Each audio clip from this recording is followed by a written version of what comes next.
우리는 자기가 가지고 있는 귀한 것을 지키고 싶어 합니다. 그래서 내게 있는 건강, 내게 있는 가족, 내게 있는 명예, 내게 있는 행복을 지키기 위해서 나름대로 노력하고 최선을 다해서 마지노선을 구축하게 됩니다. 이 마지노선이라고 하는 것은 2차 세계대전 때 이렇게 새겨낸 단어인데 1차 세계대전이 끝난 다음에 프랑스의 국방장관이었던 마지노라고 하는 사람의 발의에 의해서 이 진지가 구축이 되게 됩니다. 그래서 독일을 앞에 두고, 국경을 앞에 두고 이 마지노 장관이 1930년부터 36년까지 6년 동안에 걸쳐서 철저하게 방어 기지를 구축하게 됩니다. 탱크가 오지 못하도록 하기 위해서 아주 철골로 아주 이중으로 이렇게 가로막고 있고요, 보병이 오지 못하게 철조망으로 가로막았습니다. 또 그 뒤로는 직경이 6m 이상 되는 콘크리트 벽을 세웠습니다. 그리고 이 요새를 따라 수킬로미터 정도 계속해서 이 진지를 구축했는데 발전실과 탄약고 그리고 작전실은 전부 지하 70m에다가 다 설치를 했습니다.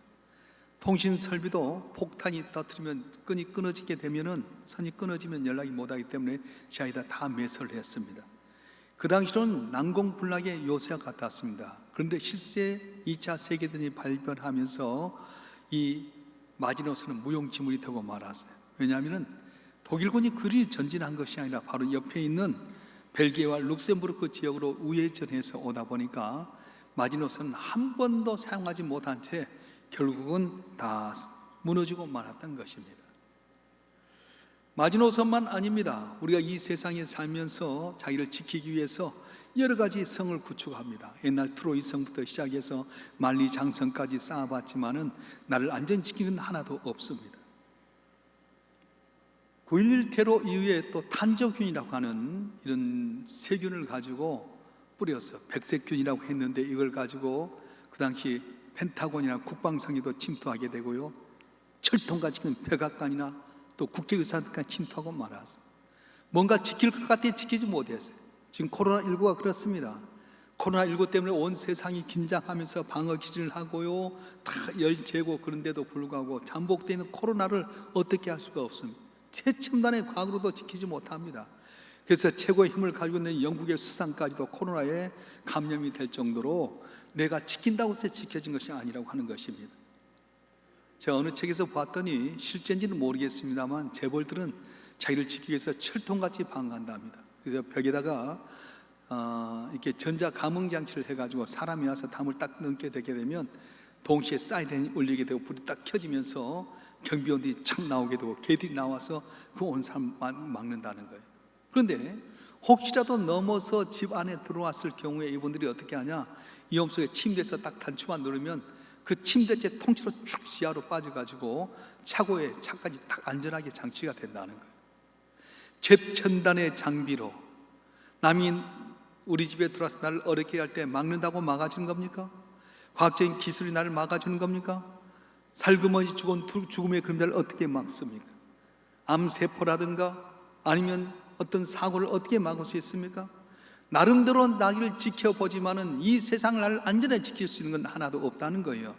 누가 나를 지키는 것입니까? 전지전능하신 하나님만이 나를 지키신 분인 줄 믿습니다. 할렐루야. 하나님만이 우리의 피난처가 되시고 보호자가 된다고 성경은 이야기하고 있습니다. 오늘 읽었던 말씀은 순례 여정에 있는 한 성도의 신앙 간증입니다. 본문 말씀을 보게 되면 그가 먼저 질문합니다. 내가 산을 향하여 눈을 들리라 나의 도움이 어디서 올까? 내가 산을 향하여 눈을 들리라 나의 도움이 어디서 올까? 오늘 시편 표지에 보게 되면은 예루살렘 성전을 향한 순례 여정이라고 되어 있는데, 이 순례를 하는 분이 많은 길을 여정을 걸어왔습니다. 많은 난간을 통과해서 여기까지 왔습니다. 그런데 아직도 예루살렘까지 가기는 너무도 길이 멉니다. 누군가 나를 도와줘야 할 텐데 누가 나를 도와줄 것인가?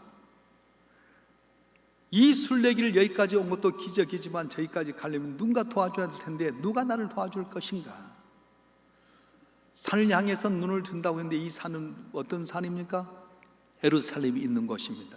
이 예루살렘이 있는 곳을 향해서 시온산이라 했고, 이 시온산을 다른 말로 모리아산이라고 이야기합니다. 아브라함이 아들 이삭을 번제로 잡을 때에 있었던 그 잡았던 산이 바로 모리아산인데, 다시 왕이 된 다음에 해발 700m 있는 이 험한 곳에다가 이 성을 쌓았습니다. 그리고 거기다 성전을 세웠고 성전 안에 법궤를 두었습니다.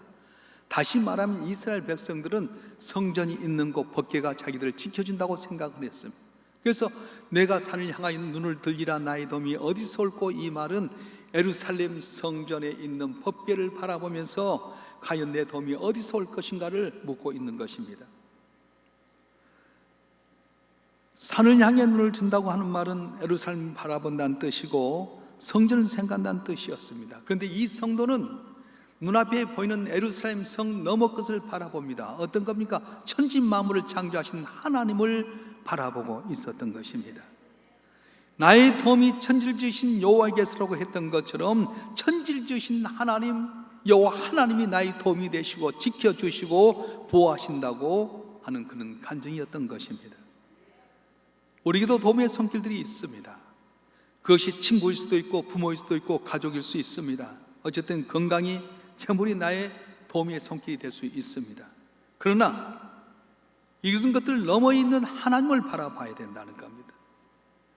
오직 천지를 지으신 하나님, 그분이 나의 보호자시고 나를 지키는 자시고 나의 목자이심을 알고 어떤 환경 조건 가운데서 흔들리지 말아야 된다고 말씀하고 있는 것입니다. 특별히 오늘 3절 말씀에 보게 되면 여호와께서 너를 실족하지 아니하게 하시며 이렇게 말씀하셨어요. 실족한다는 말은 무슨 말입니까? 발을 헛뛴다는 것입니다. 산을 향해 나갈 때 좁은 비탈길 가다 발을 헛딛게 되면 낭패하게 됩니다. 그 높은 곳에 떨어지게 되면 여태까지 숙였던 건 허사가 될 수밖에 없습니다. 세상에 많은 사람들이 점은 잘합니다. 그런데 발을 헛디뎌서 넘어진 사람들이 얼마나 많이 있습니까? 수많은 사람들이 발을 잘못 디뎌서 질병 때문에, 사건 사고 때문에, 사업의 실패 때문에, 사람들의 모함 때문에 고통당하고 어려운 일을 당할 때가 얼마나 많이 있습니까? 그런데 우리 발을 누가 붙들고 계시냐? 전능하신 하나님이 붙들고 계신다고 말씀하셨습니다. 내 인생의 순례길이 끝날 때까지 하나님께 내 발을 붙드실 줄로 믿습니다. 그런데 이 붙드시고 지키신 하나님은 졸지도 아니하시고 주무시도 아니하신다고 말씀하는 거예요. 성전을 향해 가는 순례자리에 때때로 비싼 돈을 주고 파수꾼을 세웁니다. 왜입니까? 사나운 짐승이 오거나 도적이 오는 것을 방지하기 위해서 이 파수꾼을 써서 자기들이 잠들 때 지키게 만들었어요. 그런데 문제는 너무 피곤하다 보니까 파수꾼마저 졸 때가 있다는 거예요. 그런데 하나님께서는 피곤을 모르시기 때문에 졸지도 아니하시고 주무시도 않는다고 말씀하신 겁니다. 잠은 인간의 허약성과 한계성을 드러내게 됩니다. 너무 연약하기 때문에 인간은 잠을 자지 않고는 견딜 수가 없습니다. 졸아야 됩니다. 어떤 교회 목사님께서 부임하셔서 열심히 목회를 하는 가운데 그 교회에서 이제 사업하시는 집사님 한 분이 어느 날 전화가 왔어요. 목사님 설교를 듣고 있으면 저녁에 잠을 잘 수가 없습니다. 목사님 깜짝 놀라, 아이고, 도대체 무엇의 은혜를 받았으면 저녁에 잠을 자지 못한가? 집사님, 어떤 내용의 은혜를 받아서 잠 못 주무십니까? 그랬더니 이 집사님 하신 말씀이, 목사님 그게 아니라 사업하면 너무 피곤해가지고 교회 갔는데 목사님 설교만 들으면 잠이 잘 온다는 거예요. 설교 시간 1시간 동안 잠을 푹 자다 보니까 저녁에는 잠이 안 온다는 거예요. 여러분도 그러지 않으세요? 모처럼 주일날 교회 나오면서 잠 안 자려고 하는데 너무 피곤하면 설교가 자장가처럼 들려가지고 고개를 끄덕끄덕 할 때가 있어요. 근데 감사한 것은 우리 교회는 이렇게는 안 하더라고요. 뭐가 그러냐고는 안 하고 옳습니다. 피곤하면 그럴 수밖에 없잖아요. 보초가 파서는 위치에서 졸 수 있습니다. 조타수가 항해한 배의 키를 잡고 졸 수가 있습니다. 이동한 병의 보호자가 환자의 머리맡에서 졸 수 있습니다. 그런데 하나님은 졸지도 아니하시고 주무시도 아니하신다고 말씀하는 거예요. 왜요? 피곤치 아니하시고 특별히 우리를 눈동자처럼 사랑하시기 때문에 졸지 아니하신다고 말씀하십니다. 이사야서 49장 15절 16절 말씀 우리 한번 읽어볼까요? 이사야서 49장 15절 16절 말씀 시작. 여인이 어찌 그 젖먹는 자식을 잊겠으며 자기 태에서 난 아들을 긍휼히 여기지 않겠느냐. 그는 혹시 잊을지라도 난 너를 잊지 아니할 것이라. 내가 너를 내 손바닥에 새겼고 너의 성벽이 항상 내 앞에 있나니. 아멘. 하나님은 나를 지극한 관심 가운데 지켜보고 계신다는 거예요. 손바닥에 새겼다는 거예요. 그런데 나를 보고 계시고 사랑한다는 것이 우리들이 아닙니다. 성도들이 아닙니다. 바로 나 한 사람 때문에 하나님은 졸지도 아니하시고 주무시도 아니하시고 지키시고 돌보신다고 말씀하신 거예요. 할렐루야. 그래서 지극한 관심 속에서 나를 지키는데 어디서 지키냐? 오른편에서 지키신다는 겁니다. 여러분, 오른편은 힘의 상징이에요. 여자와 같이 갈 때 남자는 어디에 서냐면 여자의 오른편에 서게 됩니다. 그래서 적이 공격해 올 때 탁 칼을 빼가지고 여자는 손 잡고 척척척척 막자잖아요. 하나님께 우리 오른편에 계신다고 하는 것은 힘의 근원이신 하나님께서 우리 오른편에서 그늘이 되어주신다 말씀합니다. 그늘이 뭡니까? 광야 생활 가운데 뜨거운 태양빛이 비춰지게 될 때 구름 하나 없으면 죽을 수밖에 없는데 오른편에서 그늘이 되어주신다. 뜨거운 태양빛을 막아주신다 말씀하는 겁니다. 사랑하는 성도 여러분, 순례길의 태양빛같이 내게 치명탈 있게 하는 여러 가지 것이 널려 있습니다. 교통사고의 위험이 널려 있고요, 질병의 위험이 있게 되고요, 파괴와 실패의 위험이 우리에게 있습니다. 그래서 우리가 가는 곳곳마다 지뢰밭인데 그걸 모를 때가 많다는 거예요. 우리 장로님 한 분 가운데 사업을 하신 분이 계시는데 장로님 뭘 하냐면 전기 개통의 일을 합니다. 전국을 다니면서 납품을 하게 되는데 장로님 그런 이야기 하시더라고요. 전기 개통 일을 하다 보니까 큰 기업 말고 보통 대부분의 사람들은 열악해가지고 물건을 많이 파는 게 중요한 것이 아니라 돈을 받을 걸 잘 알아서 줘야 된대요. 지뢰밭 같다 해요. 틀림없이 믿을 수 있다고 줬는데 뜯겨버리면 그것 때문에 마진 얼마 안 남는데 1억을 줘버리면 휘청한답니다. 그래서 사업할 때도 많이 파는 것이 중요한 것이 아니라 지뢰밭 같은 것을 잘 피하는 것, 그게 하나님의 은혜가 있어야 된다고 말씀하는 거예요. 할렐루야. 사업하는 여러분들 내 힘대로 내 방법대로 잘 된다고 방심하지 마세요. 내가 믿고 줬는데 그 지뢰밭같이 부도나게 되면 나도 무너질 수밖에 없지 않습니까? 제가 잘 아는 집사면 재작년에 물건을 다 준 7억이 부도가 나버렸어요. 7억이 나면 얼마나 힘듭니까? 그래도 이분이 다 어려운 건데 하나님 앞에 겸손히 기도하고 하나님을 의지했더니 지금 그거 다 회복이 됐다는 이야기를 들었습니다. 자, 그러면 우리 삶 가운데 하나님께 지키시는데 왜 믿는 성도들의 가정에 어려움이 있습니까?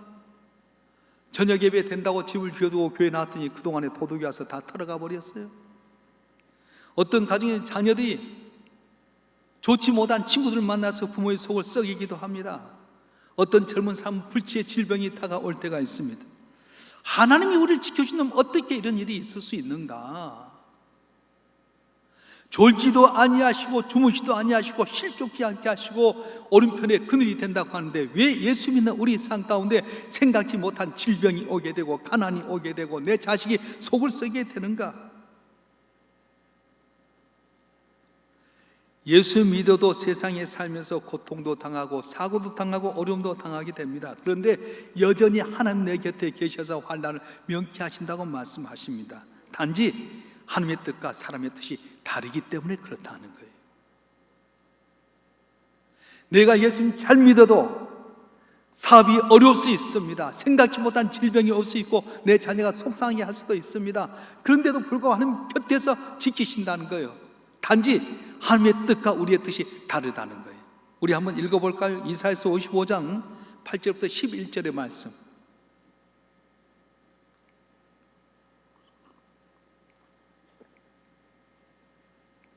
이사야서 55장 8절부터 11절의 말씀 한번 읽어보겠습니다. 시작. 이는 내 생각이 너희 생각과 다르며 내 길은 너희 길과 다름이니라. 여호와의 말씀이니라. 이는 하늘이 땅보다 높은 같이 내 길은 너희 길보다 높으며 내 생각은 너희 생각보다 높음이니라. 이는 비와 눈이 하늘로부터 내려서 그리고 되돌아가지 아니하고 땅을 적셔서 소출이 나게 하며 싹이 나게 하여 파종한 자에게는 종자를 주며 먹는 자에게는 양식을 준 것 같이 내 입에서 나가는 말도 이와 같이 헛되이 내게 되돌아오지 아니하고 나의 기뻐하신 뜻을 이루며 내가 보는 일에 형통함이니라. 아멘. 하나님의 생각과 우리 생각이 다르다는 거예요. 비와 눈이 내린다는 걸 뭘 말합니까? 고통이 오는 겁니다. 그런데 우리 성도들에게는 이 고난이 끝나지 않습니다. 땅을 적시고 싹이 나게 해서 소출이 나게 하는데, 파종한 자에게는 종자를 주게 되고 먹는 자에게 식량을 준 것 같이 내가 너에게 명하여 보는 일에 형통케 하리라 말씀하셨어요. 생각해 보십시다. 우리의 사고와 가치관은 항상 육신에 관계된 것만 이야기합니다. 그래서 모든 걸 눈으로 나타나는 걸 판단합니다. 사업이 잘 된다, 직장에서 승진한다, 애들이 형통한다, 그러면 우리는 잘 됐다, 성공했다, 잘 산다고 이야기합니다. 세상적인 명예와 권력을 가지게 되면 출세했다고 합니다. 하나님이 지켜준다 할 때도 꼭 이런 관점에서 보게 됩니다. 내가 한 일마다 잘 되면 하나님 나를 지켜주다 하고요, 내가 있는 걸 잃어버리면 하나님 날 안 지켜준다고 말씀하는 거예요. 정말 그럴까요?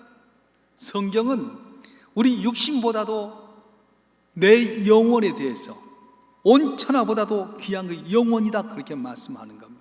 내 영혼이 잘된까지 범사에 잘되기를 원한다고 하는 것처럼 여러분 교회에 나온 이유는 영혼이 잘되기 위해서 나온 거예요. 할렐루야. 하나님의 관심은 언제나 우리의 영혼에 대해서, 믿음에 대해서 관심을 갖고 있는 거예요. 그래서 본문에도 내 영혼을 지키신다고 말씀하셨습니다. 우리가 때로 손해를 보게 되고 어려움을 당하는 것은 하나님 지켜주시지 않았기 때문이 아닙니다. 하나님 더 큰 것을 얻도록 하기 위해서 내게 작은 것을 이렇게 손해나게 할 때가 있습니다. 더 중요한 것을 깨닫도록 하기 위해서 내게 있는 걸 잃어버리게 할 때가 있다는 거예요. 필요한 만큼의 어려움을 주셔서 영적으로 성장케 하고 더 나가서는 하나님의 큰 은혜의 세계로 인도해 나가는 거예요. 우리나라 교회들은 세계적인 교회가 많습니다. 순복음교도 세계적인 교회가 우리에게 있고요, 장로교도 세계적인 교회가 우리나라에 있고, 침례교도 세계적인 교회가 우리나라에 있고, 감리교도 우리나라에 최고 큰 교회가 있잖아요. 그런데 이 우리나라 최고 큰 세계적인 교회 가운데 목사님이 큰 설교하면서 간증을 하셨어요. 그 교회에 젊은 부부가 있었는데 얼마나 예수를 잘 믿는지요. 8남매를 자녀를 줬는데 다 얘들에게 교회 다니게 하고 몸부림쳐 예수를 믿게 하는데 남편이 30대 초반에 돌아가셨어요. 여자 혼자서 8년만을 키우니 얼마나 힘듭니까? 이리에도 안 되고 저리에도 안 되고 국수도 끓여먹지 못하고 수제비도 끓여먹지 못한 상태가 되다 보니까 제일 큰 딸이 어느 날 방에다 못 매달아 자살해버렸어요. 그리고 좀 세월이 지나서 남동생이 밥 먹다가 엄마 잠깐 나갔다 오겠다고, 그럼 나갔다 싸늘한 시체로 돌아와서 사고가 나가죠. 예수 믿으면 잘 된다고 하더니 아버지 일찍 돌아가셨지요. 큰언니 자살했죠. 남동생 나갔다 사고로 죽었지요. 그래서 살아보려고 믿음 생활하면서 구멍가게는 하는데 구멍가게는 안 되고, 그런 가운데 이상으로 생각했던 남자를 만나게 됩니다. 서로 사랑하다 알콩달콩 하면서 결혼 날짜를 정했는데 막상 결혼 날짜가 다가오니까 이 남자가 헤어지자는 거예요. 왜냐? 다른 여자가 생겼다는 거예요. 그래서 이분이 당회장 목사님께 편지를 썼어요. 목사님, 예수 믿으면 잘 된다더니, 예수 믿으면 축복받는다더니, 그렇게 엄마 아버지 우리 모두가 몸부림치면서 믿음 생활하는데 아버지 젊은 나이에 돌아가시고 언니 자살하게 되고 남동생은 나가서 사고로 싸늘한 시체로 돌아오고, 열심히 산데 구멍가기도 안 되고 사랑하는 사람과 결혼하려는데 배신당해서 이렇게 되게 되고, 난 믿음에 대해서 회의가 듭니다. 목사님 답해달라고. 어떻게 합니까? 하나님 말씀이 진짜입니까? 거짓입니까? 답을 해달라고. 목사님이 편지를 받았는데 아찔하더래요. 너무 어려운 답이어서 하나님께 물었다면, 하나님, 예수 잘 믿으면 복 준다더니 이런 가정이 어디 있습니까? 대충 믿었다면 모르지만 내가 아는 이 집은 이렇게 잘 믿는데 남편이 젊은 나이에 죽게 되고, 큰딸이 자살하게 되고, 아들이 나가서 사고 죽게 되게 되고, 장사하려고 하는데도 장사도 안 되고, 가난하고, 사랑하는 사람이 배반당해서 결혼도 못하고 믿음의 해이가 든다는데 하나님 뭐라고 말해야 되겠습니까? 근데 하나님께 응답을 딱 주시더래. 너 욥의 사건 알지 않냐? 욥의 10남매의 자녀가 하나님께 제단을 쌓아 예배드리다가 몰살당했는데 내가 있냐? 마귀가 있지 않느냐? 욥에게 그렇게 많은 재산을 한순간에 약탈당했는데 내가 있냐? 마귀가 있지 않느냐?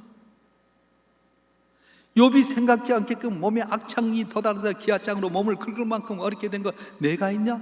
마귀가 있지 않느냐? 욥의 아내가 당신 믿는 하나님 저주하고 주라 떠나버린 거 내가 시켰냐? 마귀가 있지 않느냐? 나중에 욥이 고난의 과정을 지나고 나서 갑절의 복을 줬는데 그 마귀가 줬냐? 내가 줬지 않느냐? 너는 이야기해라.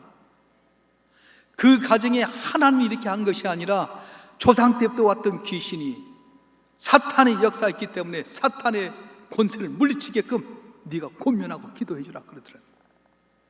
그래서 목사님 전화했대요. 사랑은 자매야. 그 마음을 알겠는데 당신네 집에서는 조상 때부터 묻어왔던 귀신이 있다. 기름때가 잔뜩 찌게 되면 닦아도 안 닦아지는 것처럼 딱 귀신이 자랐고 있는데 목사님 불러갖고 예배 드려라. 일반적인 예배 드리지 말고 귀신을 쫓아내는 예배를 드려라. 마귀들과 싸울지라 제약벗은 형제요. 마귀를 쫓아내는 찬송하고 마귀를 쫓아내는 기도해라. 나사렛 예수 명하며 물러간다 했다. 그래서 예수님께서 2명씩 70인 전도들을 받을 때 이들이 나가서 뭐라고 말합니까? 주님 주의 이름으로 귀신이 쫓아가고 병자가 낫더이다 고백했던 것처럼 나사렛 예수의 이름으로 귀신을 쫓아내야 된다. 그리고 한두 번 해서는 안 된다. 나사렛 예수라고 하는 무기를 찔르면 마귀가 가만히 있다 조금 뜨썩 하다가 계속 하면 물러나게 되듯이 한두 번 한 것이 계속 한 달, 2달 계속 해라. 그리고 다음 주에 내게 와라. 내가 기도해 줄게. 그래서 이 아가씨가 목사님 말씀대로 그 다음에 가서 안수기도 받고 교구장과 구역장과 조장을 불러서 매번 예배를 드렸어요. 2개월 만에 문제가 해결되어 버린 거예요. 할렐루야. 여러분 가운데 예수 잘 믿어서 구원받지만 구원받으로 끝나서는 안 됩니다. 나사렛 예수의 이름을 명하여서 귀신이 쫓아가게끔 명령해야 된다는 거예요. 나사렛 예수 명하노니 더럽고 추악한 병마야 물러갈지어다. 가난아 물러갈지어다. 질병아 물러갈지어다. 저주야 물러갈지어다. 명령하면 사단 물러가게 돼 있다는 거예요. 근데 우리는 쪼잔하게 물러가게 도와주시옵소서. 주님은 예수를 십자가에 못 박기까지 희생하셔서 다 주셨어요. 이몽룡이 암행어사 마표를 딱 들고 있으면 보이지 않는 거 다 지키는 것처럼 암행어사 출두하면 나가서 딱 다 나오듯이 여러분 한 분 한 분에게 권세를 주셨다는 거예요. 그래서 여러분 몸부림쳐도 가난해서 못 벗어납니까? 질병에서 허우적거리고 있습니까? 여러분 자녀가 곤란하게 하고 힘들게 만듭니까? 오늘부터 나사렛 예수의 이름으로 명해서 귀신의 역사가 물러나길 바랍니다. 나사렛 예수 명하면 가난도 물러갈 줄 믿습니다. 나사렛 예수 명하면 저주도 사라질 줄 믿습니다. 왜 우리가 안 되는 겁니까? 사람 의지하고 인간의 방법 별것 해봐요. 나가지를 않는 거예요. 교회는 영적인 복을 받기 위해서 나왔어요. 나사렛 예수라고 하는 이름을 붙들고 나가게 되면 은과 금은 내게 없거니와 나사렛 예수를 명하노니 일어나 걸으라. 뭐라고 써요? 나사렛 예수 명하노니 일어나 걸으라 할 때 앉으면 걷잖아요. 기머리 대고 말 못하게 하는 귀신아 나와라니까 나왔잖아요. 왜 우리가 능력을 잃어버렸습니까? 나사렛 예수를 명하게 되게 되면 불꽃 같은 눈동자로 나를 지키고 계신 하나님께서 우리의 주님께서 귀신이 물러가게 할 줄 믿습니다. 맹인과 풀려질 줄 믿습니다. 형통할 줄 믿습니다. 동물들 가운데 기린은 상당히 커서 새끼를 낳을 때 2m 이상에서 뚝 새끼를 떨어뜨린대요. 그럼 생각해보면 사람도 이렇게 몇 센치에서만 떨어져도 아주 어긋날 텐데 2m 이상 된 거 새끼를 하면 툭 떨어지면 등부터 딱 떨어지는데 꼼틀꼼틀 일어나요. 그러면 일어나면 이 어미가 와서 바로 툭 찬대요. 살살 참고다 툭 치면 여기서 툭 떨어진대. 이제 막 태어난 이 기린이 뭘 할 수 있겠어요?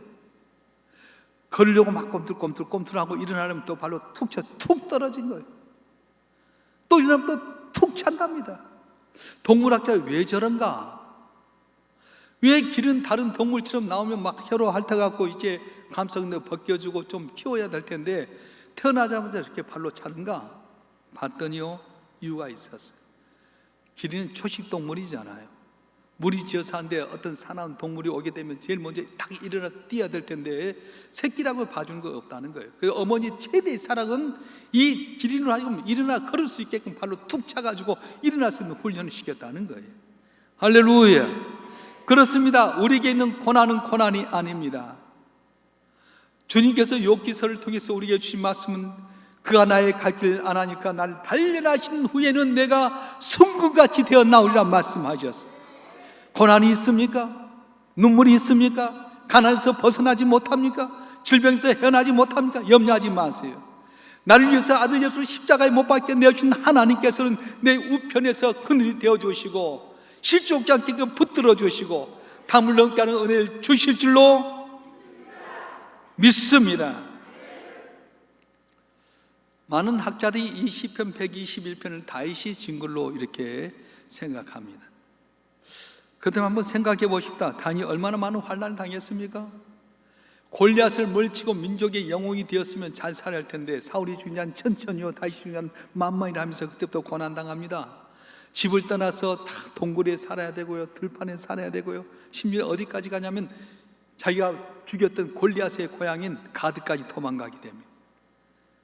어렵사하게 시글락이라는 성에 가서 거하게 되는데 이스라엘과 전쟁이 있다고 다윗과 그 600명의 군사를 부른 통에 아말렉 사람들이 와서 시글락성을 불태워버렸어요.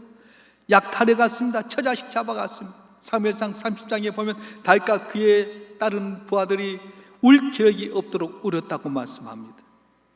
그런데 지나놓고 보니까 다윗이 깨달았어요. 이 모든 어려움 가운데서도 하나님 자기를 지키시기를 깨달았어요. 어려움 당했지만 어려움이 다시도 해하지 못하게 만들었습니다. 어려움도 필요한 만큼만 어려움을 주셨어요. 자, 여러분 한 분 한 분 내가 감당치 못할 어려움이 있다고 생각하십니까? 아닙니다. 감당치 못할 시험은 주시지 않는다고 말씀하셨어요. 믿으시길 주님으로 축원합니다. 다윗에게 이런 어려움이 없었다면 이런 간증이 어디서 나오겠습니까? 사망의 음침한 골짜기에서 건져주시고요, 죽을 수밖에 없는 그런 것에서 하나님이 도우셨던 간증을 어디서 합니까? 이 고난의 과정을 통해서 그가 하나님께서 나를 도우셨다고, 실족지 않게 하셨다고, 지키셨다고, 오른편에 그늘이 되셨다고, 내 영혼을 지키시고 지금부터 영혼까지 내 집을 지키신다고 고백하게 되는 겁니다. 우리는 현재밖에 모르지만 하나님 미래를 알고 계십니다. 지금 여러분 하나님이 지키지 않는다고 불평하지만 하나님이 이 고난까지도 합력해서 이런 귀한 은혜를 주실 줄 믿습니다. 요셉이 17살 나이에 형들에서 애굽 땅에 팔려갑니다. 많은 사람들은 그때 하나님 뭘 하고 계시냐고 할지 모르겠어요. 억울한 누명 쓰고 감옥에 갇혔을 때 하나님 왜 그때 요셉과 함께 아니하셨냐고 할지 모르겠어요. 그런데 하나님 안 계셨습니까?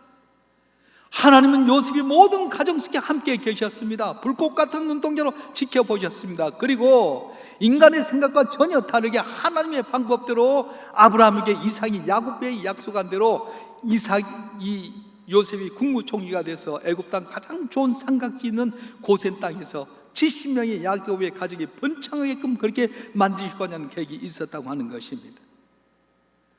예수 믿는다고 해서 세상에 여러 가지 고통과 괴로움을 당하지 않는 건 아닙니다. 그런데 그 모든 것 하나하나 가운데 하나님의 사랑이 있고 관심이 있고 지키심이 있다고 말씀하는 겁니다. 할렐루야.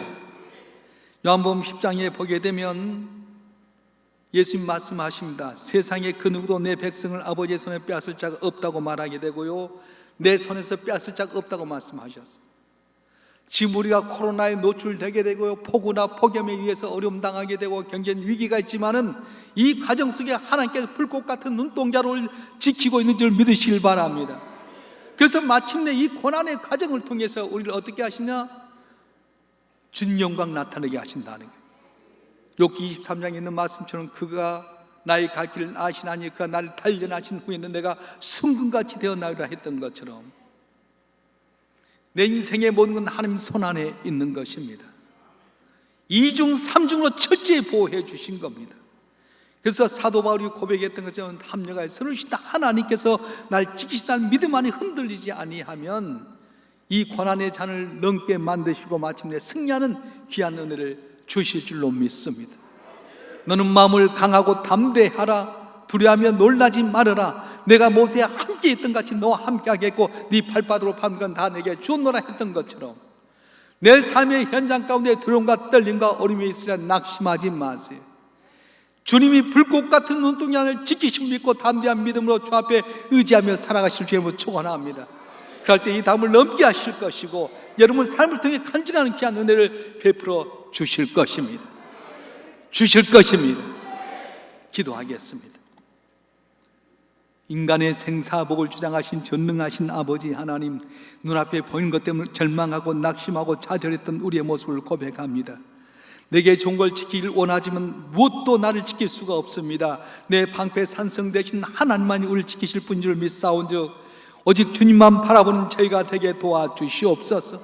낙심하고 절망하지 말게 하여 주시고 나사렛 예수로 명하여서 귀신 물러나게 도와주시옵소서. 나사렛 예수로 명하여서 가난도 물러가게 하시고 저주도 물러가게 하시고 나사렛 예수로 말미암아 승리하는 한 분 한 분 되게 도와주시옵소서. 나사렛 예수 명하노니 더럽고 추악한 병마야 흑암의 권세야 저주야 불행아 가난아 물러갈지어다 물러갈지어다 내 믿음대로 될지어다. 우리 모두가 승리하게 하여 주시고 진명발 같은 한 분 한 분 될 수 있도록 은혜를 베풀어 주시옵소서. 우리 주 예수 그리스도 이름으로 감사하며 기도하옵나이다. 아멘.